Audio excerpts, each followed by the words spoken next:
আসসালামু আলাইকুম রহমতুল্লাহ। আর মাত্র কয়েক ঘন্টা পরেই ত্রয়োদশ জাতীয় সংসদ নির্বাচন। নির্বাচন নিয়ে ছোট্ট একটি কথা বলি। গ্রামে এসেছি দুদিন আগে। এই দুদিনের নির্বাচন কেন্দ্রিক ছোটোখাটো অভিজ্ঞতা এবং পূর্ববর্তী কিছু বিষয় থেকে মনে হলো প্রত্যেকটি দলের যারা সমর্থক আছেন তারা প্রত্যেকেই এক একটি ইকো চেম্বারের মধ্যে অবস্থান করছেন এই মুহূর্তে। শিক্ষিত, অশিক্ষিত, উচ্চশিক্ষিত, অতিশিক্ষিত সবাই এই ইকো চেম্বারের মধ্যেই আছেন বা আছি। বর্তমান ইন্টারনেট জগতে ও ফেসবুক এই ইকো চেম্বারটিকে আরও বেশি মজবুত এবং শক্তপোক্ত করেছে। ইকো চেম্বারটি হলো যে দলের সমর্থন করে বাইরের অন্য কারো সাথে খুব একটা মেশে না এবং তাদের সাথে কোনো মতবিনিময় নেই।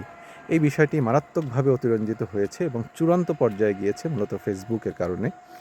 ফেসবুক আপনি যে কন্টেন্টগুলো পছন্দ করেন, যেগুলো আপনার দেখতে ভালো লাগে সেগুলোই শুধু আপনাকে দেখায় এবং যে দল সমর্থন করেন সেই দলের সমর্থনে যা কন্টেন্ট আছে তাই আপনাকে দেখায়। এর মধ্যে আছে এআই জেনারেটেড, এর মধ্যে আছে ফেক, এর মধ্যে আছে অতিরঞ্জিত কন্টেন্ট। আর এই সমস্ত কন্টেন্টের কারণে কারো মনের মধ্যে রাগ এবং ক্ষোভের পারদ একদম তুঙ্গে আছে এবং নির্বাচন পরবর্তী সময়ে আল্লাহ না করুক যার অনেক ধরনের খারাপ প্রেস হয়তো আমরা দেখতে পারি। তাই আপনার কাছে বিনীত অনুরোধ, দয়া করে আপনার ইকো চেম্বার থেকে একটু বের হয়ে ভিন্ন দলের সমর্থকদের সাথেও একটু মতবিনিময় করুন। তাদের মতটাকেও একটু প্রাধান্য দিন। যার মতো করে রাজনীতি করুন এবং অন্যেরটাও একটু বোঝার চেষ্টা করুন।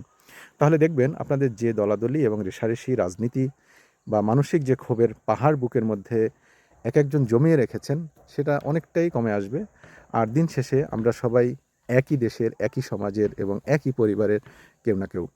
তাই সবাই যার মতো দল মত সমর্থন করি, কিন্তু কেউ কারো অনাকাঙ্ক্ষিত কোনো ঘটনা, কোনো অযাচিত ঘটনা কিংবা খারাপ কোনো কাজে জড়িত না হই, যাতে আপনার, আমার এবং আশেপাশের ভাই বোন কিংবা অন্য কারো সাথে আমাদের সম্পর্ক শুধুমাত্র এই রাজনীতির কারণে আরও তিক্ত বা খারাপ না হয়ে যায়, সেই দিকে একটু আমরা লক্ষ্য রাখি।